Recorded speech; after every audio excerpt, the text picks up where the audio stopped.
नमस्कार। ये है फलक की कहानियों का अद्भुत संसार। किस्सा कहानी, कहानियाँ जिनमें हम लिखते हैं खुद को। मैं हूँ डॉक्टर रत्ना मानिक और आज अपनी ही लिखी कहानी लेकर उपस्थित हूँ जिसका शीर्षक है आपकी मैसेज। चलिए हम और आप इस कहानी यात्रा में एक साथ शामिल हो जाते हैं। रजत आज भी दरवाजे पर दस्तक देकर प्रतीक्षा कर रहा था। जानता था आंटी जी दवा खाकर सो रही होंगी और ऋतु उसको आने में थोड़ा वक्त लगेगा, किंतु प्रतीक्षा के ये पल रजत पर काफी भारी पड़ते। वो जानता था कि दरवाजे पर दस्तक पड़ने भर की देर होती है कि आसपास की कई जोड़ी आंखें कभी दरवाजे की फाक से, कभी अधखुली खिड़कियों से झांकने लगती हैं। हमारा समाज तो ऐसा ही है ना, हमेशा दूसरों की जिंदगी में ताक झांक करना इसकी पुरानी आदत है। उसे दूसरों का दर्द कहाँ लगता है, उसके लिए तो यह मनोरंजन का एक जरिया मात्र है। आइए रजत जी।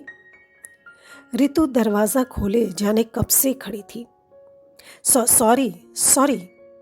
रजत अचकचा गया था। वह अपने ही दिलो दिमाग में कहीं उलझा, कहीं खोया हुआ था। क्या आप बहुत देर से दरवाजे पर खड़ी हैं? पूछते हुए रजत जरा झेप गया था। अरे नहीं, पर आप रोज रोज मेरे लिए परेशान ना हुआ करें। मुझे आदत तो डालनी। ऋतु ने बात अधूरी छोड़ नजरें जमीन में गड़ा दी थी। ऋतु कह रही थी और रजत की आंखें उसके चेहरे पर ठहर सी गई थीं।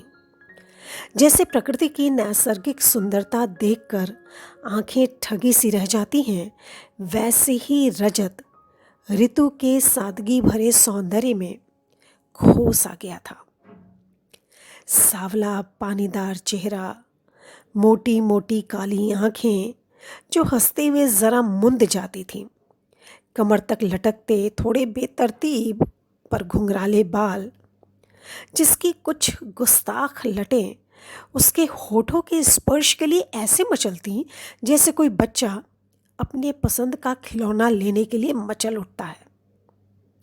आजकल ऋतु के चेहरे पर थकान थोड़ी ज्यादा नजर आ रही थी, जैसे आमतौर पर ऐसे समय में महिलाओं के चेहरे पर देखने को मिलती है। आप दवा समय से ले रही हैं ना ऋतु जी? अपने दरमियान पसरे सन्नाटे को तोड़ते हुए रजत ने पूछा तो उसने हाँ में सिर हिला भर दिया था। अगले सप्ताह की 8 तारीख को डॉक्टर का अपॉइंटमेंट है, रूटीन चेकअप के लिए। आपको याद है ना ऋतु जी? मैं आ जाऊंगा आपको लेने के लिए। होली का हुड़दंग रहेगा और बाजार में भी भीड़ बहुत ज्यादा होती है। रजत के स्वर में फिक्र थी। होली का हुड़दंग? बुदबुदाते हुए ऋतु सोच रही थी कि जब पूरी दुनिया पर, प्रकृति पर रंगों की खुमारी छाई रहती है, उसी दिन तो उसकी जिंदगी से सारे रंगों ने कट्टी कर उससे मुंह फेर लिया था। विद्रूप सी हंसी से उसके होठ फैल गए थे। ऋतु जी, आप ठीक है ना? मैं आ जाऊंगा आपको लेने के लिए। रजत की आवाज से वह रंगहीन पतझड़ वाले वर्तमान में लौट आई थी। नहीं रजत जी, प्लीज आप मेरी चिंता ना करें। मैं धीरे धीरे मैनेज कर लूंगी। और आपको इस तरह बार बार यहाँ आना भी नहीं चाहिए। बिला वजह लोगों को बात करने का मौका मिल जाता है। बिला वजह? ऋतु के स्वर की रुखाई रजत को अंदर तक तीर की तरह चुभ गई थी। उसने अपनी निरीह याचना भरी आंखें ऋतु के चेहरे पर गड़ा दी थी। वह उसे कैसे बताए कि ये फिक्र बिला वजह नहीं है। यह तो एक बेहद कोमल भाव अंकुरित हो रहा था रजत के मन की जमी पर, जिसमें परिस्थितियों से उपजी दया की जरा भी मिलावट नहीं थी। उसमें तो खालिस प्रेम था, खालिस प्रेम। ऋतु की देखभाल करते करते वो न जाने कब कैसे उसके बेहद करीब पहुंच गया था। इसका इल्म तो उसे भी न था, पर अच्छा लगता था रजत को। ऋतु से जुड़े हुए हर काम को करने में, उसकी फिक्र दूर करने में, उसकी चिंता गायब करने में उसे सुकून मिलता था। ऋतु ने अपना चेहरा दूसरी तरफ घुमा लिया था। वह डरती थी रजत की आंखों में देखने से। उसकी आंखों में कुछ तो था, कुछ चुभता हुआ सा, बहुत तेज, जिसे देखकर वह अंदर तक बेचैन हो उठती थी। अपने भीतर अजीब सी तड़पन महसूस करने लगती थी। उसका मन सूखे पत्ते सा कांप उठता था। वह अपने मन की निरंकुशता पर बेतरह झुंझला उठती थी, पर बेचैनी बेचैनी जरा भी कम न होती थी। शायद इसीलिए वह अब रजत से कतराने लगी थी। रजत की बातों में, उसकी फिक्र में उसे राज सांसें लेता दिखाई देता था। बेटा रजत, ऋतु की सास ने उसे पुकारा था। जी आंटी, कहिए, मैं यहीं पर हूँ। बेटा, इस ऋतु को अब तुम ही समझाओ। मुझ बुढ़िया से तो ये आसानी से झूठ बोल देती है, पर पर मेरी आंखें तो सब देखती हैं ना। देखो तो, इसका शरीर कैसा गिरता चला जा रहा है। जो जीव इसके अंदर पल रहा है, कम से कम उसके लिए तो इसे अपना ध्यान रखना होगा ना। बस यही तो आखिरी निशानी है मेरे राज की। मैं भी तो पहाड़ जैसा बोझ सीने पर लेकर जी रही हूं ना। चाहने भर से जीवन से मुक्ति और मौत से यारी हो जाती है क्या। मेरे सामने मेरा बेटा चला गया और मैं कुछ कहते कहते उनकी हिचकी बंध गई थी। सूखी आंखों में दर्द का समंदर लहरा उठा था। माँ, आप नाहक चिंता कर रही हैं। मैं सब कुछ समय से खा पी रही हूँ, दवाइयाँ भी ले रही हूँ। ऋतु दर्द से कराह उठी थी। अतीत किसी भयानक डरावने राक्षस की भांति उसके सामने आ खड़ा हुआ था। राज और ऋतु, ऋतु और राज दोनों बहुत खुश थे। प्लान किया था कि शादी की दूसरी सालगिरह धरती का स्वर्ग कहलाने वाली जमीन पर मनाएंगे। खुशी की वजह भी तो दुगनी थी। ऋतु माँ जो बनने वाली थी। फूलों की घाटियों में ऋतु और राज अपनी जिंदगी के सबसे बेहतरीन क्षण गुजार रहे थे। वादियों, पहाड़ों और झीलों को साक्षी मानकर न जाने कितने कस्में वादे किए गए। आने वाले मेहमान के लिए नए नए नाम सोचे गए। लेकिन तभी आतंकवादियों के हमले ने पल भर में होठों की मुस्कुराहट को चीख पुकार में बदल दिया था। कई निरीह लोगों के साथ उसका राज उसकी आंखों के सामने। घटना की खबर पाकर राज का सबसे जिगरी दोस्त रजत आनंद फानन में वहां पहुंच गया था। ऋतु कई दिनों तक हॉस्पिटल में बेहोश पड़ी रही। इधर राज की मां की हालत भी बहुत नाजुक थी। डॉक्टर किसी तरह से नींद का इंजेक्शन देकर उन्हें स्थिर रखने का प्रयास करते। देखिए ऋतु जी, आपको अपना ध्यान तो रखना ही पड़ेगा। आंटी जी की शिकायत से सहमत होते हुए रजत ने कहा, तो उसकी आवाज़ सुनकर ऋतु हकीकत की जमीन पर उतर आई थी। अतीत की यातना से ऋतु का शरीर बुरी तरह से कांपने लगा था। उसके लड़खड़ाते कदमों को देखकर रजत ने उसे मजबूती से थाम लिया। ऋतु की चेतना अस्त होते सूरज की तरह कहीं डूब रही थी। रजत ने तुरंत डॉक्टर से बात की और उनकी सलाह पर उसे अस्पताल ले जाने के लिए गाड़ी निकालने लगा। होली की वजह से जगह जगह काफी भीड़ थी।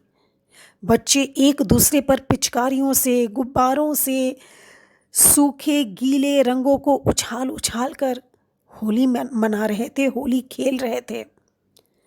बाजार में भीड़ ऐसी उमड़ पड़ी थी कि तिल धरने की भी जगह न थी। कार चींटी चाल से रेंग रही थी। अस्पताल तक का सफर रजत ने बड़ी मुश्किल से तय किया। डॉक्टर ने बताया था कि डिलीवरी किसी भी वक्त हो सकती है, इसलिए रजत अस्पताल में ही रुक गया था। प्रतीक्षा की घड़ियों में बीते कुछ महीनों की घटनाएं सिनेमा के चलचित्र सी आंखों के सामने से गुजरने लगी। वह मन ही मन सोच रहा था कि उसे हर हालत में ऋतु से बात करनी होगी, उसे बताना होगा कि वह उसे, पर ऋतु ने यदि मना कर दिया तो कहीं उसके प्यार को एहसान का बदला समझ लिया तो? नहीं नहीं, ऋतु ऐसा नहीं करेगी। मिस्टर रजत, मिस्टर रजत। सारी बातें सोचते सोचते न जाने कब रजत की आंख लग गई थी और अब नर्स की आवाज़ सुनकर वह हड़बड़ा कर उठ बैठा। मिस्टर रजत, बहुत बहुत बधाई हो, आप एक बहुत प्यारी सी गुड़िया के पापा बन गए हैं और आपकी मिसेज भी बिल्कुल ठीक हैं।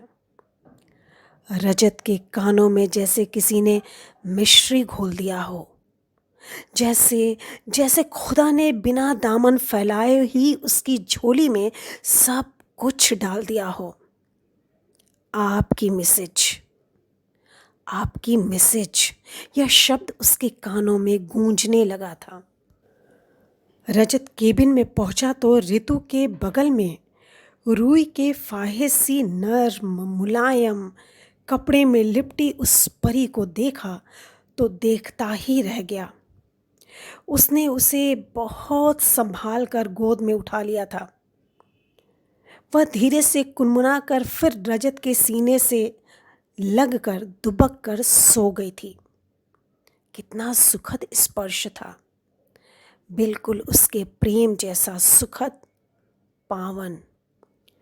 ऋतु की सास जिद करके हॉस्पिटल आ गई थी अपने राज की परी को, अपनी बहू ऋतु को देखने के लिए। शायद अंतहीन दर्द के बीच खुशी का एक लम्हा ही व्यक्ति को नई ऊर्जा से भर देता है। आंचल की कोर से कुछ पोटली सा निकालते हुए उन्होंने रजत की तरफ बढ़ाया था। बेटा, बहू के माथे पर क्या गुलाल नहीं लगाओगे? उनकी अनुभवी आंखों ने बड़प्पन का फर्ज निभाना चाहा। रजत की आंखों में आश्चर्य था, लेकिन आंटी जी, नहीं नहीं, आंटी नहीं, माँ की आंखों में सिर्फ प्यार था। रजत ने झुककर माँ के पांव छू लिए थे और एक चुटकी अबीर से ऋतु की मांग को सजाते हुए उसे प्यार से देखा था। हैप्पी होली ऋतु, तुम खुश तो हो ना? अले ले ले ले ले, अले परी अपने पापा की गोद में है ना परी? बोलो बोलो बोलो बोलो। उसे दुलारते हुए कनखियों से रजत ने ऋतु की ओर देखा था। ऋतु आंखों ही आंखों में मुस्कुरा उठी थी। कुछ गुस्ताख लटें उसके अधरों को चूम रही थीं और उसकी आंखें मुस्कुराते हुए जरा सी मुंद गई थीं। बस ये कहानी इतनी ही। अभी आप सुन रहे थे मेरी आवाज़ में मेरी ही लिखी कहानी, जिसका शीर्षक था आपकी मिसेज। उम्मीद है आपको कहानी पसंद आई होगी। अगली कहानी के लिए फिर से हम लोग मिलेंगे इसी मंच पर। तब तक के लिए मुझे अनुमति दीजिए। शुक्रिया, धन्यवाद।